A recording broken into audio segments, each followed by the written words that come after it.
കാലങ്ങൾക്ക് മുൻപേ എത്തിയതാണ് മുച്ചാടുകൾ. കാലചക്രം ഏറെ കറങ്ങിയിട്ടും യാത്ര തുടരുന്നു. ആലപ്പുഴ നഗരത്തിൽ മാത്രം 100-ലധികം സൈക്കിൾ റിക്ഷകൾ ഇപ്പോഴുമുണ്ട്. ചേട്ടാ, എത്ര വർഷമായിട്ട് അടി ജോലി ചെയ്യുന്നുണ്ട്? 20 വർഷമായി. എങ്ങനെയുണ്ട് ഇപ്പോൾ? കുഴപ്പമൊന്നുമില്ല, അങ്ങനെ പോകുന്നു.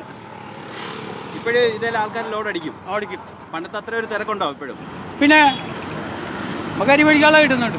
ചരക്ക് വാഹനങ്ങളിൽ കയറ്റുന്ന എല്ലാ സാധനങ്ങളും മുച്ചാടുകൾ എന്ന് വിളിക്കുന്ന സൈക്കിൾ റിക്ഷകളിൽ പറയുന്നിടത്ത് എത്തിച്ചു നൽകും. ഇത് പച്ചക്കറി, പിന്നെ വീട്ടു സാധനമൊക്കെ വിളിച്ചാൽ കൊണ്ടുപോകും. അങ്ങനെയുള്ള സാധനങ്ങളൊക്കെ. എത്ര ദൂരം വരെ നമ്മൾ ചവിട്ടി പോയത്? ഇത് ഇവിടുന്ന് മുമ്പൊക്കെ പോകുമായിരുന്നു, ഇപ്പൊ വലുതായിട്ടൊന്നും വയ്യ. അത് കാരണം കുറച്ച് ദൂരെ പോകത്തുള്ളൂ. തമിഴ്നാട്ടിൽ നിന്നാണ് ഇപ്പോൾ സൈക്കിൾ റിക്ഷകൾ വാങ്ങുന്നത്. നമ്മുടെ സാധാ സൈക്കിൾ തന്നെയാണോ ഇത്? അല്ലല്ല, ഇത് വേറെ, ഇത് അഡീഷണൽ ആയിട്ട് വരുന്ന സെറ്റുകളാണ്. ഇവിടെ കൊണ്ട് സെറ്റ് ചെയ്യും. അപ്പൊ പുതിയ ഒരെണ്ണം വാങ്ങണമെങ്കിൽ എത്ര രൂപയാവും? ഒരു 36,000 രൂപ വേണം. മുച്ചാടുകൾ